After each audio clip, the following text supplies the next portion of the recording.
In this video, I'll show you how to get Loki in Warframe. All you have to do is buy the blueprint in market. So pause the game and access the market. And then from here, simply search for Loki. So click on the search icon or search bar and type in Loki. And then click on him and buy the blueprint. So it costs 35,000 credits. So click on that and purchase the blueprint. Now, once you purchase the blueprint, you have to get the parts, which is the chassis, neuroptic, and the system. Now, to get these parts, all you have to do is go and kill a boss. So the boss is called Hyena Park. He's in Neptune.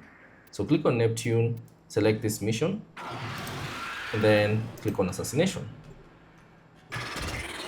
And then from here, you just have to kill this Hyena Park. So just kill them all.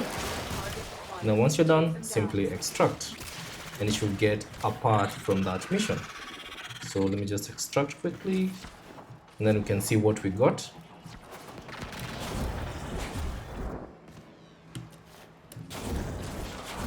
Nice work taking down the VIP.